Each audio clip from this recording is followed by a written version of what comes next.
deeper commitment to awakening is the realization that my purpose in life, my primary purpose, is awakening. My primary purpose is to live consciously, to be a bringer of consciousness into this world. One important thing to realize with reference to awakening is that you cannot understand awakening, you cannot understand what it is conceptually. What you can understand is the obstacles that tend to arise to awakening, that you can see, oh yes, I can see that. But what is it that these obstacles obscure or cover up?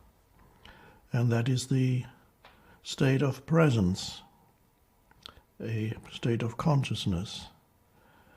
And any school of awakening, any spiritual teaching needs to be aware that the essence is always beyond concepts. So, and as I speak here to you, I'd like to remind you that the teaching, if you even want to call it that, happens on two levels. One is the conceptual level, which of course means words that you hear and then you decipher in your mind and they become thoughts. It's all conceptual and it can be helpful.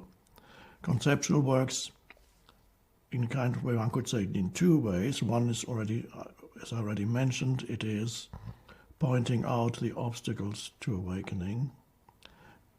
Also, conceptual can work to some extent as a signpost towards that state. Certain statements one can make, even simple things like,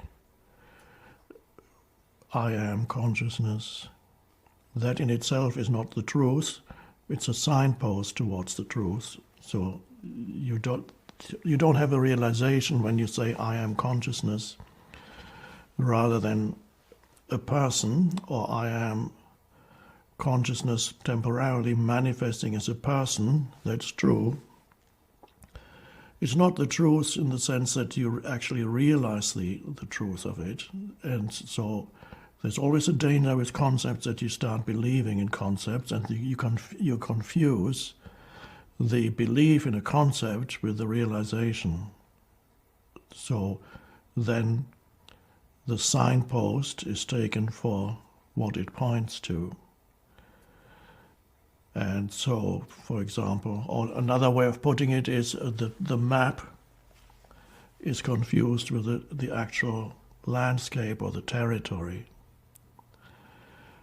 So maps can be helpful, and maps here, I use it as an analogy for conceptual understanding, can be helpful up to a point, but the essence is transcendent. It cannot be understood through concepts. And this you need to be aware of while even at this very moment, while I speak to you. Because here again, I'm using concepts. Every word is a concept. It becomes a sound and then becomes a concept again in your mind. But there's another dimension to this, and it requires a certain degree of alertness on your part to be aware of that dimension here. And again, the moment I speak about it, that dimension which transcends concepts becomes a concept. but I'll speak about it anyway. So, you need to be alert to an underlying energy field here that is more important than the words that I'm speaking. So the words can be helpful, but they are not the essence.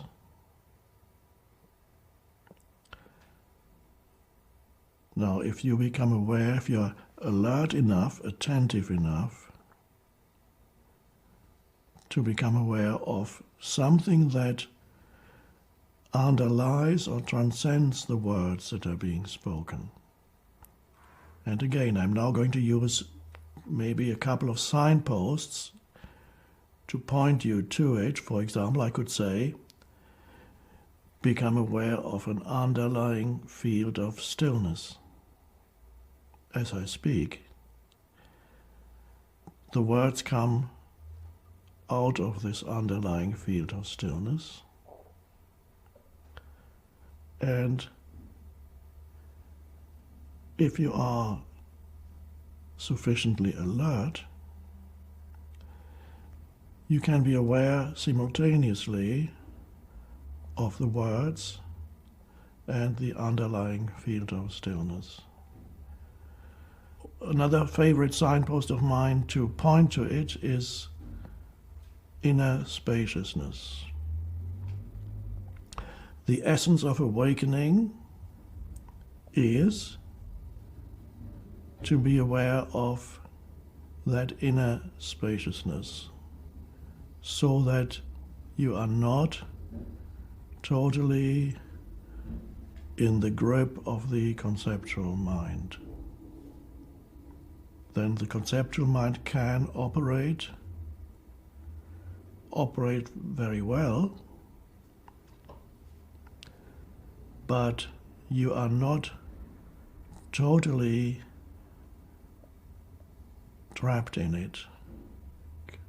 It doesn't drag you along with it. If you listen, if you're sitting somewhere and you listen to people talking, or you might watch television and listen to people talking, having a discussion or just a conversation. As you awaken, it becomes easier to be aware of the extent to which people are identified with their minds, their conceptual minds, and they're dragged along by it. And that is complete loss of spaciousness. Complete loss of spaciousness, inner spaciousness, is the unawakened state. Complete loss of inner spaciousness, there's no awareness of anything in you except just complete identification with the stream of thinking that is mistaken for who you are. And that's the ego. To mistake who you are, to confuse who you are with the incessant stream of thinking plus the emotions that accompany the incessant stream of thinking, that is what we call unconscious living. And that is what we call the ego being a sense of self, a sense of identity that is based on concepts and is based on concepts or thoughts, on thinking. And that kind of unconscious thinking is amplified by the emotions that are created by that unconscious thinking. So you believe in every thought that comes into your head, and the body reacts as if every thought were actually reality, doesn't realize that it's just a thought.